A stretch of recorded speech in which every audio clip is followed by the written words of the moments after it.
Hello and welcome to The Insider, a show designed to clue you into the biggest news, events and announcements inside the video games industry, discussing with you some things you may know, some things you may not, and the glue that holds it all together is a little bit of my own opinion. My name is Paul James, thank you very much for watching, and let's kick off another episode. I am your father, and you are my children. So over the course of the last 6 to 12 months, there's been an ongoing arm wrestle between Ubisoft and Vivendi. Vivendi being the company that once used to own Activision until it bought its way out of that. Now, Vivendi, over the course of these past 6 to 12 months, have been gradually buying up Ubisoft stock.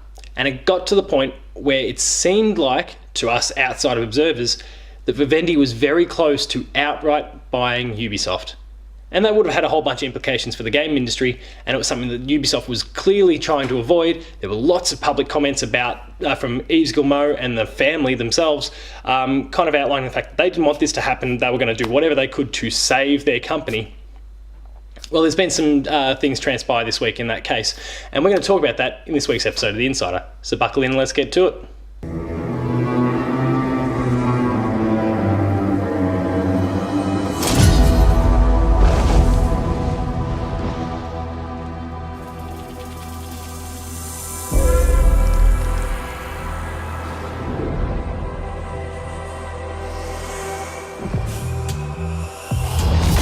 So first, we'll start with the news.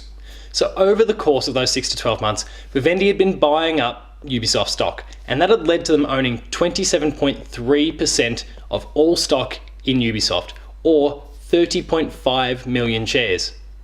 No, shares, not dollars of value, 30.5 million shares. Now, over the course of this week, what has broken is the fact that Vivendi and Ubisoft have brokered a deal which has essentially seen Ubisoft acquire all that stock back. They've bought it back from Vivendi, and essentially Vivendi has promised that for the next 5 years they're going to be keeping out of all Ubisoft business. They are not going to be looking to buy any of their stock. They are completely standing away from this entire thing. Why? That remains to be seen, but we're going to dissect what it all means next.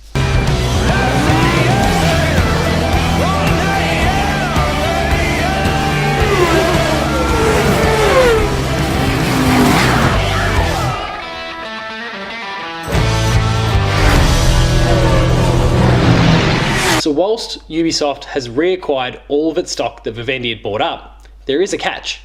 That stock, or a portion of it, has been on-sold to two new investors. The first of those being the Ontario Teachers Pension Plan, who've bought up 3.4% of all Ubisoft stock. Why? I have no idea. It is interesting that they're teachers, and maybe this coincides in some way, shape or form with what we saw in Assassin's Creed Origins and the fact that they were leaning into the educational aspect of those games by allowing you to just free roam through the world, no combat, no mechanics, just explore and learn about the world. Maybe there's some sort of link there, because otherwise this seems like a really interesting and strange investment from such an organisation. But the other is Tencent. Now, if Tencent sounds familiar to you, it should. They've had a lot to do with what's gone on in the games industry over the course of the last 12 months. Most notably, they are the company overall that is supporting and publishing and backing what is going on with PUBG, or PlayerUnknown's Battlegrounds. There's a bit more going on there. There's Bluehole, there's other attachments to it, but they are a major party in the development and the release of that game. They are a major Chinese publisher, and their aim, by having picked up 5% of the Ubisoft stock, is to accelerate the development of Ubisoft games in the Chinese region. So that could mean games developed by Ubisoft in the region, but also the publishing and the distribution of those games through the region. This could be a massive advantage to Ubisoft going forward, to have an arm, essentially a company supporting them that will help spread their games to a whole new audience, to a burgeoning audience, to an audience that is ready and willing and finally able to play video games. It's going to be huge for the Chinese, and it's going to be huge for Ubisoft. Tencent are no mugs. They own Riot Games, who you might know for League of Legends. They have a 40% stake in Epic. Epic, have been huge for years, but are right in the press at the moment because of Fortnite. And of course, they own the company Supercell, who are responsible for Clash of Clans. All three of these games are some of the biggest games in the industry. Doesn't matter whether it's mobile, PC, console, whatever. These are enormous titles, and it shows that Tencent really knows what they're doing. So to be assisting Ubisoft in some way, shape or form can only bode well for Ubisoft. True freedom lies beyond.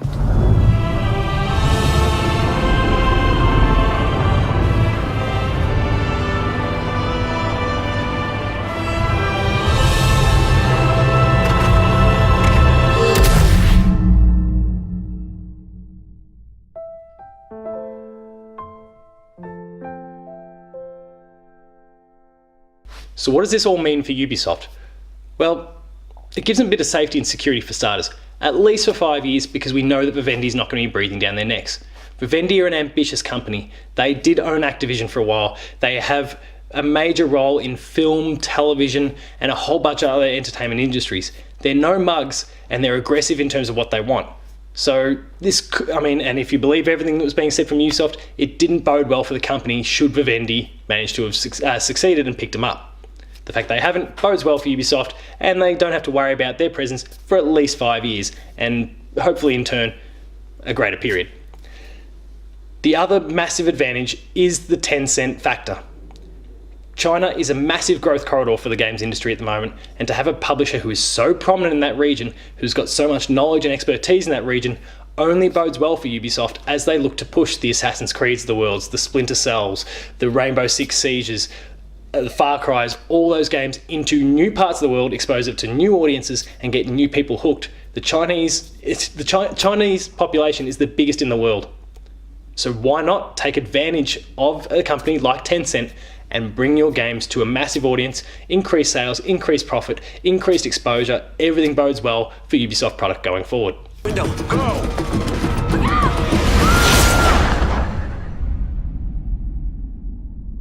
So where to now for Ubisoft? Well, Yves Guillemot and his family are going to be pretty happy at the moment, but they need to make sure they take a look at what led to this day. Over the course of these 6 to 12 months, like we've spoken about, Ubisoft got really aggressive and pushed back hard against what was going on with Vivendi. This meant they doubled down on what they were doing in the games industry, and it's led to some incredible titles in recent years, most notably the likes of Rainbow Six Siege and Assassin's Creed Origins. Far Cry 5 is looking like it's going to be a great game. There's plenty of good things being said about it, so that bodes well as well. This all seems to coincide with the fact that they doubled down on what they were doing. They might have felt the pressure from Vivendi, but it was because of that pressure they almost single-handedly focused on the one thing that they do and do best, and they're now doing it better than ever before. What I'm worried about is that maybe an ounce of complacency sets in. What I'm hoping for is for Ubisoft to recognise what led to this and continue with that same aggressive steel edge that got them to this day. They survived. Their product is better than it's ever been. Please continue to do what you've been doing that got this level of success. Please, Yves.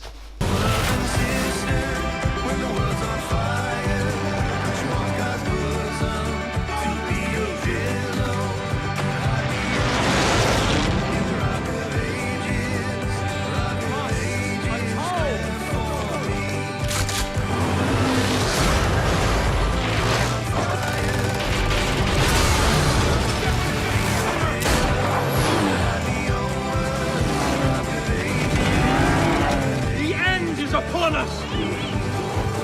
I shall lead you to the gate! For you are my children, and I am your father!